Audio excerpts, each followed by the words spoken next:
Sim. Vamos lá. Boa tarde, senhoras e senhores. Bem-vindo e obrigado pela presença.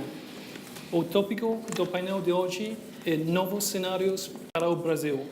E temos a sorte de ter conosco 5 luminárias do mundo da política, dos negócios e da academia para compartilhar seus pensamentos.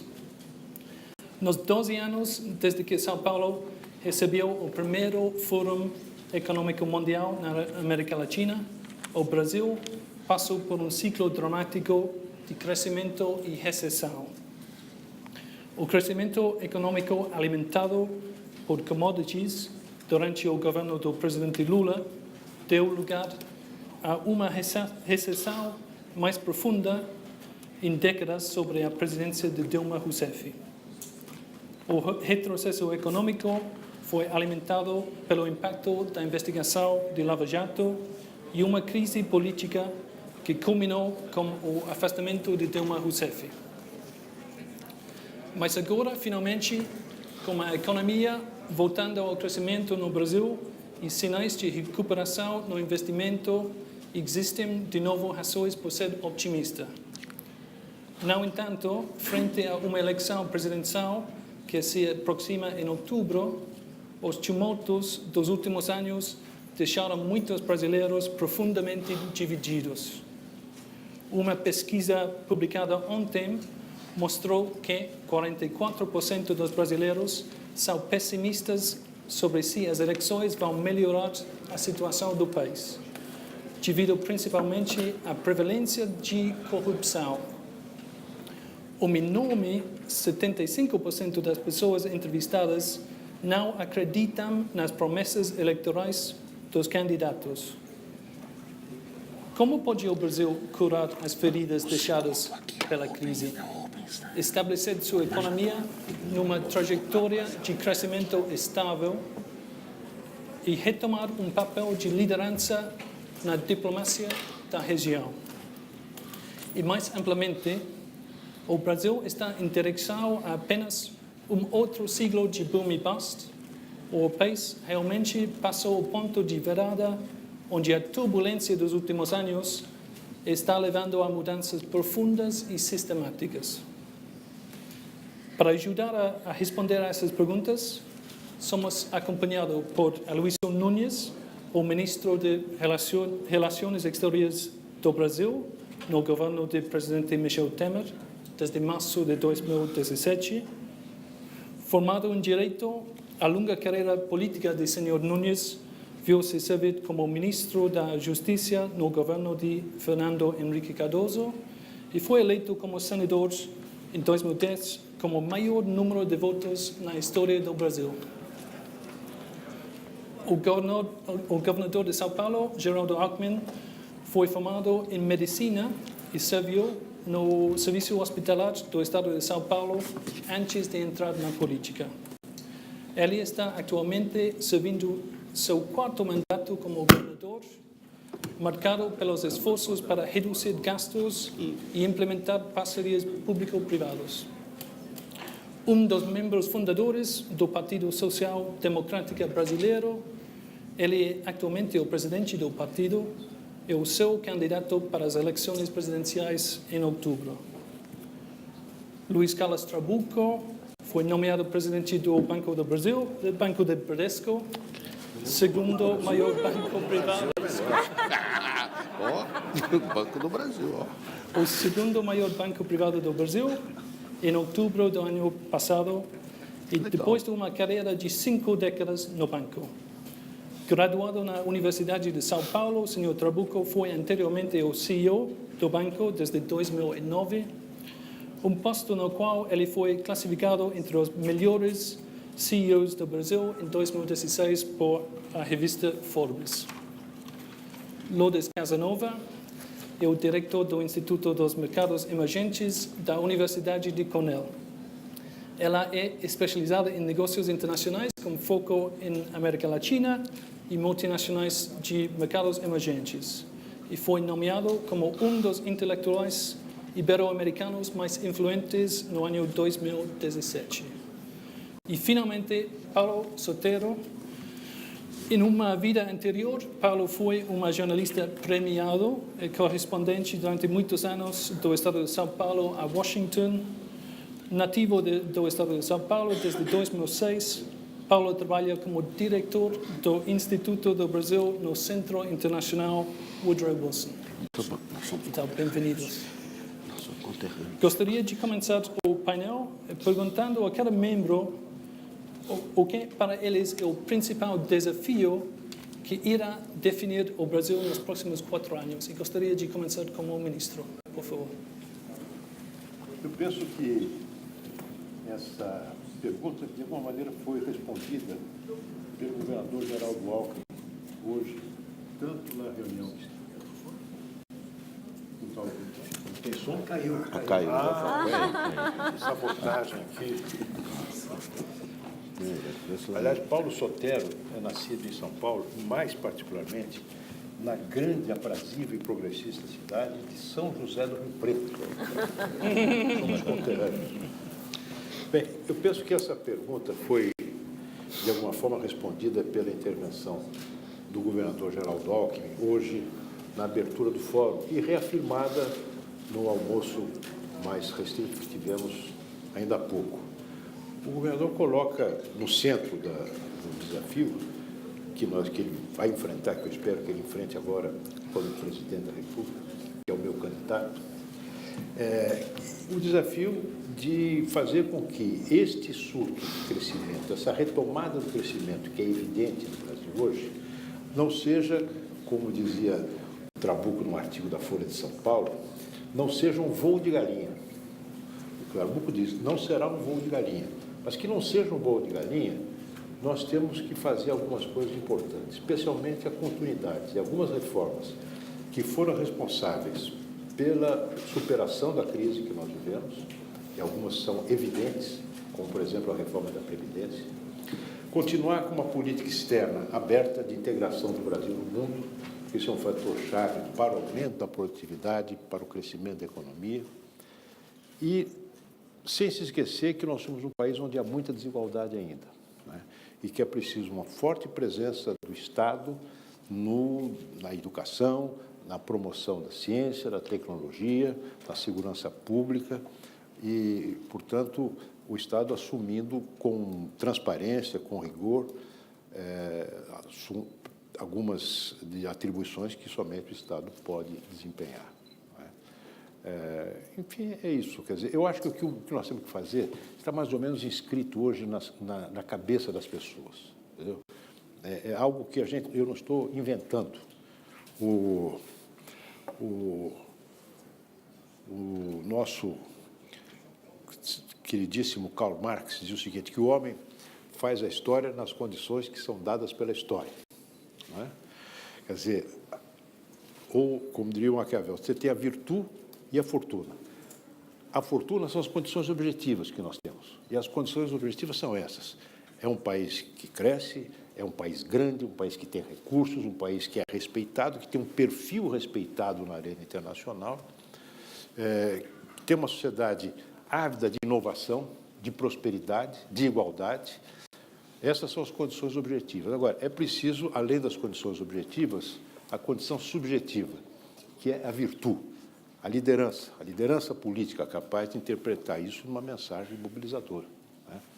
Eu acho que são essas condições que nós precisamos. Fortuna e virtude, na verdade. O senhor governador concorda que precisamos de um pouco de fortuna e liderança política, sobretudo? Não há dúvida. O ministro chanceler Aloysio Nunes colocou bem.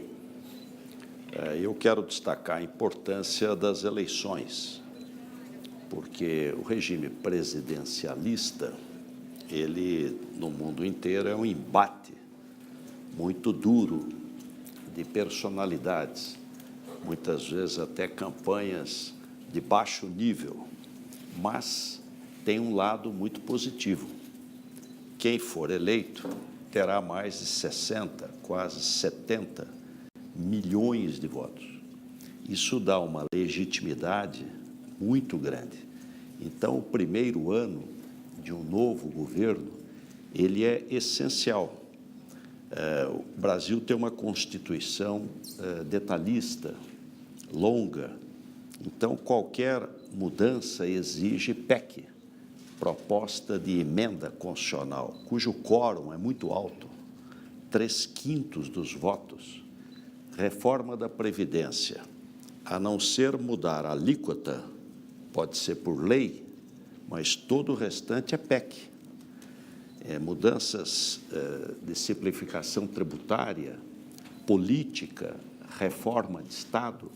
Então, eu destacaria que a campanha é um momento pedagógico, um momento de aproximação, um momento de comunhão, no sentido de inspiração para o país, de inspiração, e acho que o novo Congresso Nacional, novo governo, legitimado pelas urnas, tem tudo, se tiver realmente convicção de que elas são importantes, de fazê-las, procurando com uma agenda de competitividade, né, produtividade.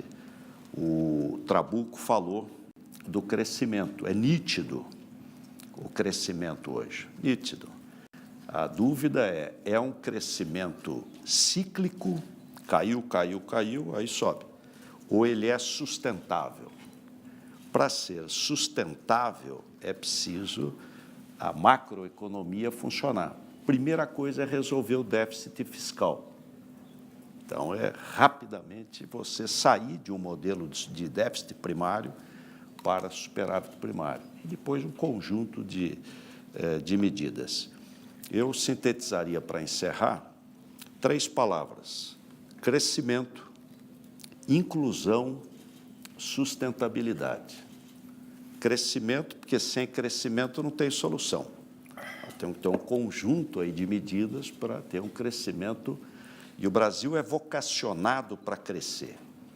Inclusão, nós somos um país injusto, mais do que desigual, injusto, na forma como arrecada, na forma como devolve os recursos. Então, é preciso ter um conjunto de medidas, e a outra, sustentabilidade, para que essas questões sejam, que a gente possa ter um ciclo longo de crescimento. E o momento é o melhor possível, em razão do crescimento da economia mundial. É um momento espetacular, né, de crescimento no mundo, de liquidez. Então, não é fácil, mas é natural que hoje a política é mais questionada. Isso não é ruim, não, e não é só no Brasil, no mundo inteiro. Você tem um questionamento maior da sociedade que, se for bem canalizado, ela vai impulsionar avanços e melhor. Muito obrigado. O senhor Trabuco, por lo que entendi, eu acho que o caminho de reformas são bastante evidentes, não? Um ênfase sobre a previdência. Qual seria o papel do setor privado nos anos que vêm, nos desafios para o Brasil? Ok. Não, acho que, primeiro, Daniel, você agradeceu a nossa presença, mas é nós que temos o privilégio de tê-lo como daniador, Daniel. Obrigado aí. Eu acho que essa questão que foi colocada para o nosso painel é olhar o Brasil de futuro, o Brasil do depois da manhã. E eu sempre estava montando aqui um raciocínio. Eu acho que a gente tem de olhar o passado com gratidão e o futuro com esperança. Com gratidão até das coisas péssimas ou ruins que aconteceram conosco, porque isso ficam lições. E olhar esse futuro com esperança pela possibilidade que nós temos uma eleição. A eleição não é fator de risco, ela é um fator de oportunidade para consagrar um modelo novo, um modelo diferente de gestão do país. Nós estamos saindo da recessão, uma recessão profunda. E na recessão foram os desempregados e os subempregados. Nós estamos falando de mais de 20 milhões de pessoas. A recessão aprofundou a dívida social. E a dívida social ela tem de ser resgatada muito pelo poder público. Agora, por que nós entramos numa recessão? Nós entramos na recessão por fadiga de material, fadiga de um modelo, de um jeito de pensar o país, onde o voluntarismo, às vezes, acaba sendo uma doença até infantil dos governantes. Então, essa fadiga de material nos fez cair na recessão e hoje, olhando para o futuro, nós podemos ter isso como lições que possam nos dar uma sinalização futura. Eu, refletindo um pouco da minha presença no painel, eu me inspirei muito delas, embaixador Rubens Barbosa, pelo seu artigo Tabuleiro das Nações. Para mim foi uma plataforma quase de raciocínio aqui. O Brasil tem território, tem população, tem commodities agrícolas, commodities rurais, tem uma elite, tem uma academia. Então, o que nós temos de fazer para o futuro enquanto projeto de nação? O ministro citou o voo de galinha, obrigado aí por ser leitor e crítico das minhas opiniões. Mas o que ele quis dizer e lembrar é o seguinte: nós estamos em recuperação. Recuperação depois de recessão começa por recuperação cíclica. Não tem jeito, porque as bases são tão baixas, tão diminutas, que a recuperação é a mudança de ciclo. Mas recuperação cíclica tem um risco, que uns podem chamar de voo de galinha, ou uma recuperação cíclica dura na duração do ciclo. Não pode ser diferente. E isso nós não podemos nem comemorar muito. Ganhos fiscais de 2018, porque 19 está aí. Se não for mudada a regra de ouro, o teto acabou. Então, o teto do gasto público é algo muito importante, necessário, mas é uma carta de intenção. Ele é um desejo, é um limitador. Sem as reformas, o desajuste fiscal será cada vez maior e aí compromete alguns valores.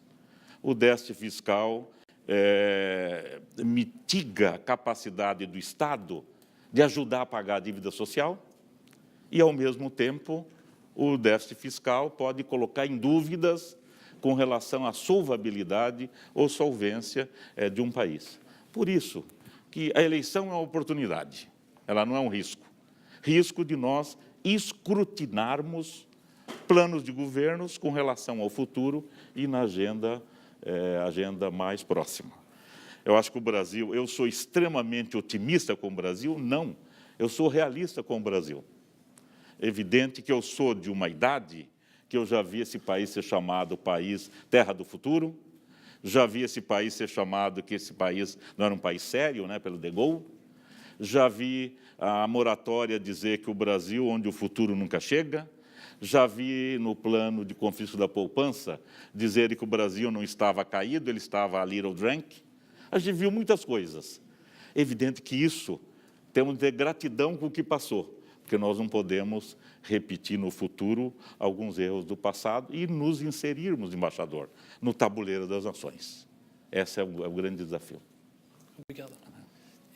Gostaria de perguntar a Lourdes, já falamos muito sobre o ambiente interno do país. Respeito ao ambiente internacional e frente a parceiros como China y Estados Unidos, ¿cuáles son los desafíos para el Brasil? Yo hablo en español, disculpas. Yo doy clases sobre Latinoamérica desde hace 20 años. Entonces, primero en INSEAD, una escuela de negocios en Francia y en Singapur, y desde el 2012 en Cornell. Entonces, mi suerte estaba ligada a la suerte de la región, a la suerte de Brasil y de la región. Mi clase iba arriba o abajo, dependiendo de cómo iba. Y como un signo de los tiempos, cuando llegué a Cornell, me pidieron que yo tenía que empezar a incluir China e India en mis clases, lo que hice, signo de los tiempos. Entonces, ¿qué ha pasado aquí en Brasil, claramente, y en Latinoamérica? Que mientras Brasil estaba en esta crisis tremenda, en esta perfecta tormenta, China aprovechó la oportunidad y se ha convertido, como hemos oído ya en otros paneles, en el mayor inversor en Brasil en 2016 y 2017. China ya es el mayor socio comercial de 100 países, incluido evidentemente Estados Unidos, Brasil, Chile, etc. Pero ahora se está convirtiendo en el mayor inversor de economías muy importantes como Brasil. Entonces, ¿qué representa esto? Esto representa un triple reto.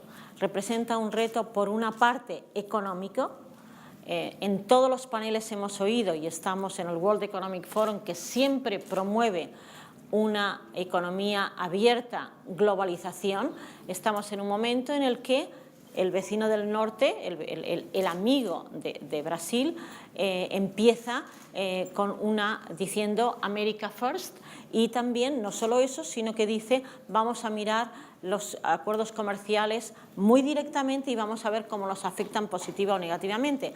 Pero tenemos además a China delante, que yo diría que China juega a los dos, a ser una economía abierta y una economía cerrada, y sobre todo es una economía muy centralizada. Eso por una parte.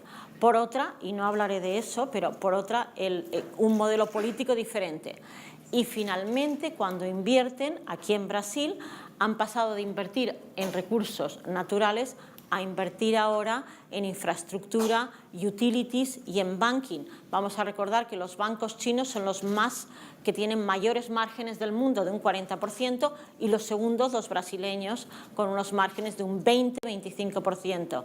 Los bancos brasileños son un modelo, porque realmente es Brasil el único país en Latinoamérica que ha conseguido mantener el sector financiero propio. Solo tenemos como banco extranjero al Banco Santander como banco grande. Banco grande, solamente el Santander, además de los brasileños. Entonces, definitivamente, unos bancos que están acostumbrados a competir, que adoptaron tecnología muy pronto, pero ¿cómo va a competir ahora con esos bancos? Pero también tenemos la gran paradoja que uno de los mayores inversores en Brasil es State Grid. State Grid es la segunda empresa más grande del mundo después de Walmart por revenues, y es una empresa que no solo está construyendo el tendido eléctrico enorme, desde el Amazonas hasta el tendido eléctrico centralizado de Brasil, sino que además está comprando una empresa estatal, China, está comprando una empresa privatizada como CPFL. Ahora se habla de la privatización de Electrobras, vamos a ver quién dice que va a estar interesado. Y también, por ejemplo, Oi, que era la que se consideraba la operadora de telecomunicaciones brasileña, quien ha demostrado interés de momento en adquirirla, también empresas chinas. Entonces, como decía, China, un gran aliado de Brasil. China está con Brasil en los BRICS, está en el National Development Bank, y China ha concedido a Brasil un año más para unirse al Asian Infrastructure Bank, porque como Brasil tenía problemas, le dijo, China, no te preocupes, que un año más, te damos un año más de plazo. Entonces, Brasil está aprendiendo a conocer a China, pero evidentemente China representa este triple reto político, económico y de ambiente de negocios, con unas empresas chinas que no siempre buscan el beneficio como estamos acostumbrados, sino que a veces sacrifican el beneficio para crecer, para aumentar sus revenues y para pensar en el largo plazo. Entonces, yo creo que eso realmente es algo que el nuevo gobierno va a tener que enfrentarse. Muy bien, muchas gracias, Lourdes. Finalmente, Paulo, gostaria de falar um pouco sobre política brasileira. Temos visto no mundo inteiro o crescimento de movimentos populistas, se você quiser, frustração com os elites políticos em muitos países. Você acha que isso poderia ser também um risco aqui no Brasil? Eu creio que sim. Nós temos que considerar a possibilidade. Eu não sou nem pessimista, nem otimista, eu sou jornalista e eu acho que nós precisamos considerar a realidade como ela é. Claro que há o risco. O risco do populismo vem do quê? Vem de, enfim, para usar uma situação muito atual, sim, nós temos que abrir, nós fizemos, a globalização é uma função de tecnologia, de novos sistemas produtivos, mas uma globalização que exclui dá em populismo. A globalização que exclui dá no Brexit. Então, nós precisamos fazer continuar a abrir. O Brasil precisa desesperadamente se abrir, porque o Brasil é muito isolado. Agora, precisa abrir para quê? Para se integrar na economia mundial e integrar mais brasileiros na economia brasileira. Esse é o segredo. E quando a gente faz isso, a gente faz bem. Quando faz isso com ética, com um sentido de busca de justiça social. Aliás, a reforma da Previdência, para mim, tem que ser vista nesta ótica. Você tem que fazer reforma da Previdência por uma questão de justiça social no Brasil. Porque não é possível que uma elite de funcionários públicos receba pensões 10, 15 vezes maiores do que as pessoas que trabalham, fazem a vida no setor privado como trabalhadores. São menos de 1 milhão de funcionários públicos aposentados e mais de 30 milhões de funcionários, ex-funcionários do setor privado. São questões, enfim, nós temos que nos abrir. Nós temos, inclusive, um outro desafio que eu acho muito importante. Aqui nós gostamos de falar de China e de Estados Unidos, etc. O que o Brasil conhece sobre a China? Quantos cursos nas universidades brasileiras há sobre a China? Quantos estudantes brasileiros aprendem mandarim? Há dezenas de milhares de chineses que estudam português. Nós temos esta dificuldade, nós somos, às vezes, muito superficiais nessas coisas. Nós precisamos entender a China, conhecer a China, ajudar a incluir. A China pode trazer coisas ótimas para o Brasil, tecnologia, conhecimento, mas nós precisamos conhecer a China para não sermos simplesmente, enfim, alvos de ações da China. Nós precisamos saber, o embaixador Rubens Barbosa escreve isso há anos, né? E eu sempre cito, o que nós queremos da nossa relação com o mundo?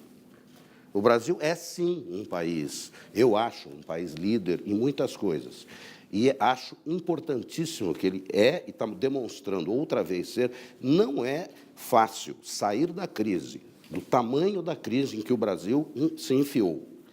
E nós fizemos essa crise por nós mesmos. Pela primeira vez na nossa história, não dá para culpar ninguém pela crise que nós tivemos aqui. Agora, nós estamos saindo dessa crise em democracia. O valor disso é imenso. E, enfim, com uma busca, eu acho que a campanha vai mostrar isso. Atenção para esse detalhe. Vai ser em democracia, na busca de justiça social, de mais igualdade, de mais dinamismo e qualidade na economia, e com absoluto respeito a valores, como os direitos humanos. Isto é, esta discussão vai acontecer, porque há uns e outros aí que pretendem chegar ao poder que ignoram essas coisas. E eu acho que nós temos uma massa crítica de políticos e de gente que precisa, enfim, porque a questão nossa é sair, não apenas abrir para nos incluirmos no mundo, mas fazermos isso com qualidade dentro e fora do Brasil. O Brasil é um país que, quando o Brasil melhora o mundo. Porque nós somos um desses países grandes, continentais, multirraciais, que tem esta qualidade.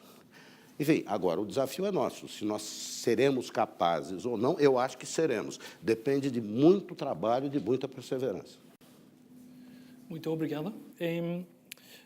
Eu acho que ouvimos muito sobre a importância da previdência social, a importância de ter uma sociedade brasileira mais coesa. Então, eu gostaria de voltar ao governador e perguntar... Já o governo de Michel Temer, presidente Michel Temer, tentou de fazer a previdência, a reforma.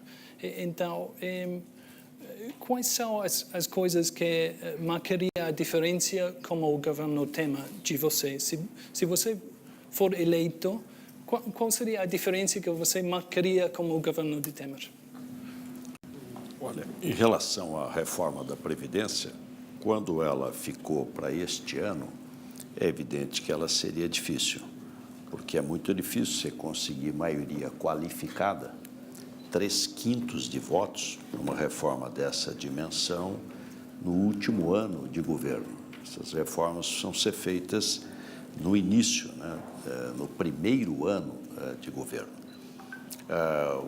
Eu acho que o foco da reforma da Previdência é exatamente justiça social. Esse é o primeiro, Porque você tem o regime geral de previdência, onde estão, a quem se referiu o Paulo Sotero, mais de 30 milhões de brasileiros, e que em 2016 a média de pagamento de benefícios foi R$ 1.191. Então, não é possível que esse trabalhador de menor renda, ele vá pagar a conta. Não é possível. Então, a lógica do regime da reforma previdenciária, ela precisa ser, primeirissimamente, a questão de justiça social. Eu sempre defendi um regime geral de previdência social. Aliás, já a fizemos aqui no Estado de São Paulo. O setor público do Estado de São Paulo, desde 2011, a lei foi votada, vigência a partir de 2013, ninguém ganhará mais do que o teto do INSS, como é o setor privado. E, a partir daí, é previdência complementar. E a grande mudança é que não é benefício definido, mas é contribuição definida. Então, o déficit será zero. Hoje, você tem um déficit brutal, crescente, que pode comprometer, inclusive, a questão fiscal, e pago pelo trabalhador de baixa renda, através dos impostos indiretos, porque o Brasil é o campeão da tributação sobre consumo e, portanto, através de impostos indiretos. Então, eu entendo que, e não é só esta, mas um conjunto de reformas. O nosso modelo institucional, político, está exaurido, faliu. É preciso prestar atenção que, na última eleição, 20 milhões de eleitores não votaram, sendo o voto obrigatório. Há realmente uma crise no sistema político. Há um princípio em medicina que diz toritur effector, sublata causa, toritur effector, suprima a causa que o efeito cessa. Se nós não agirmos na causa, nós vamos continuar atenuando os efeitos. Então, o modelo político brasileiro não é possível ter 35 partidos, você não ter nem voto distrital, nem voto em lista. Um deputado vai ter voto no Estado inteirinho. Então, exacerbou o corporativismo ao máximo. O país ficou refém do corporativismo. Corporativismo estatal e corporativismo privado, ambos. E o interesse coletivo órfão, todos os dias. É preciso mudar. Então, um conjunto de reformas. Eu acho que o Mário Covas dizia, o povo erra menos que as elites. É preciso levar à população essas informações. É um trabalho diuturno. Explicar, política é convencimento, é inspiração, né? Levar esperança, colocando claramente aí as propostas. Então, a prioridade do seu governo seria uma reforma política eleitoral? Não, eu acho que elas não são excludentes. Eu destacaria reforma política, a mãe das reformas, reforma da área tributária, simplificação tributária, reforma do sistema de aposentadorias e pensões, reforma do Estado brasileiro, que não cabe dentro do PIB, isso nos 3 níveis. Você tem um conjunto de questões importantes e uma grande agenda de competitividade. Eu acho que isso é. E desenvolvimento regional, porque nós estamos num país continente. Quantos Brasis nós temos dentro do Brasil? Você tem que ter desenvolvimento regional. Eu acho que o ministro tem um ponto e depois o senhor... Eu tenho só uma nota de rodapé ao que disse o governador Geraldo Alckmin sobre a reforma política. É que, bem ou mal, está em andamento um processo de reforma, aliás, já foi votado pela Câmara e pelo Senado, uma emenda constitucional que vai mitigar fortemente esse fenômeno de fragmentação partidária. Isso começa a operar a partir da próxima eleição. O partido, para poder ter representação parlamentar, tem que ter um mínimo desempenho, um patamar mínimo de desempenho, uma cláusula de desempenho que exija que ele tenha um voto, pelo menos 3% do eleitorado distribuído em pelo menos 9 estados. Essa é a chamada cláusula de desempenho. Agora, Além disso, e talvez mais eficaz, haverá a proibição de coligação nas eleições proporcionais. A eleição proporcional é feita para ver qual é exatamente a proporção de votos que cada corrente política tem no eleitorado. Acontece que essa proporção nunca é medida com precisão, porque os partidos podem se coligar para formar bancadas na Assembleia Legislativa, na bancada na Câmara Federal e nas Assembleias Legislativas. Se coligam para a eleição, depois cada um vai para o seu lado. A partir da próxima eleição, não será mais possível fazer coligação proporcional. Então, essas duas mudanças vão inibir e muito a fragmentação partidária, né? Porque, com a coligação, o eleitor vota num candidato de um partido A, muito popular, e acaba elegendo alguém do partido B com uma votação muito pequena. Então, isto estimula a fragmentação. Então, é algo que está em andamento, que os efeitos serão benéficos no médio prazo. Um outro rodapé aqui. Essas duas questões são essenciais, valem a partir aí da próxima eleição, mas eu destacaria uma que me preocupa. A campanha foi reduzida a 45 dias, ou seja, ela foi feita para que não haja renovação, para eleger todo mundo que está lá. Porque 45 dias o candidato novo não vai nem conseguir ser conhecido, quanto mais conquistar o voto. Não precisamos ter campanhas como nos Estados Unidos, campanhas de mais de um ano, mas também 45 dias ficou muito limitado. Foi informado que somente temos 5 minutos mais, porque começamos com um pouquinho de retraso, então peço desculpas e passo a palavra ao senhor Trabuco. Eu não queria voltar, não queria nota de rodapé, eu quero voltar ao capítulo anterior. Evidente que o desajuste impede e amarra o Estado de fazer qualquer coisa. A reforma da Previdência não é aquilo que o Paulo colocou, justiça social. O Brasil já prometeu 20 salários mínimos, nunca cumpriu. Prometeu 10, não cumpre. Bom, não existe sistema previdenciário atuarialmente equilibrado se não pagar o benefício na renda média que o país tem. Qualquer coisa diferente tem subsídios. Então, o Roosevelt, quando instaurou o Social Security, dizia o seguinte: o Social Security é para tirar as pessoas da linha da pobreza, $500. Então, nós temos um sistema que é evidente que é uma loucura. E a reforma da Previdência é gerúndio. O pacto das gerações do século XIX não se sustenta mais. Então, em vez de pacto de gerações, teremos um conflito de gerações. Por quê? Os recursos é para pagar os aposentados. Eu prometi à minha mãe hoje que eu não ia falar de reforma da Previdência, mas eu queria falar de crescimento. Sem uma agenda de crescimento, nós não vamos pagar parte da nossa dívida social que é intensa no Brasil. Agora, o crescimento com qual viés de Estado? O Estado tem condições de ser um motivador do crescimento? Não. O Estado tem que ser indicador. Então, transformar o backlog da infraestrutura, eu acho que a infraestrutura é um problema, mas ele é um bônus para o país se nós transformarmos a infraestrutura em verdadeiro campo de trabalho com investimento privado. É lógico que a educação é importantíssimo, a digitalização, o mundo moderno, mas é o seguinte: se nós não gerarmos 30 milhões de empregos, não vai dar tempo de pegar essas pessoas que estão com mais de 50 anos, 40 anos, que estão aí irrigando a própria violência do país. Por isso que a agenda de crescimento, e a agenda de crescimento com qual Estado? Não é um Estado que interfira.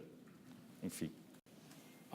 Eu só queria falar a discussão sobre política, partidos políticos. Partido político no Brasil tem os tradicionais e tem vários pequenininhos, que são pequenas, são microempresas, que foram organizadas para pegar dinheiro do público. É para isso que serve, não tem ideologia, não tem nada. Elas vão aí se coligando, é um business esse troço. E não pode ser assim, tem que ser partido político, com ideologia para propor coisas para o país. E isso nós fazemos ou não fazemos. Se nós quisermos continuar com esta farsa, a gente continua com a farsa. Eu acho que nós devemos acabar com isso que o ministro diz. Enfim, a partir de 20, então, nós somos pacientes. Uma das qualidades do Brasil, a nossa história, de vez em quando, nos irrita muito, porque no Brasil não há rupturas históricas. A gente sempre adapta e evolui. O Boris Fausto, aliás, tem trabalhos muito bons sobre isso. A gente ajeita e vai para frente. Ou evolui, né? Às vezes evolui, quando faz escolhas erradas de políticas públicas, ou quando um grupo que assume o poder para assaltar o país. Isso não pode. Agora, nós temos a capacidade de superar essas coisas e eu acho que tem um dado muito importante. Uma das minhas funções em Washington, eu sou o sujeito que tem a tarefa meio que de explicar o Brasil lá em Washington. E eu procuro coisas boas para falar sobre o Brasil. Uma das coisas absolutamente maravilhosas que tem sobre o Brasil hoje é a quantidade de novas vozes, gente jovem. Eu estou em contato com todos eles, são esses movimentos que vocês conhecem, e são pessoas absolutamente preparadas, motivadas, várias estão deixando seus empregos para começar campanhas políticas em Mogi das Cruzes, em Jundiaí, e é isto que precisa mobilizar, é de baixo para cima e abrir espaço para que esses jovens brasileiros possam, enfim, levar a nossa democracia, melhorando, adicionando qualidade. O país tem capacidade, tem talento para fazer isso, agora precisa... determinação, não é um trabalho fácil, e é por isso mesmo que nós é que temos que fazer. Como não é fácil, é com a gente mesmo. Então, infelizmente, eu acho que o tempo acabou. Eu acho que ouvimos muitas ideias interessantes hoje, muitas razões para ser otimistas. Então, quero agradecer a todos os membros do painel, a todos vocês por estar presentes e fechar a sessão. Obrigado.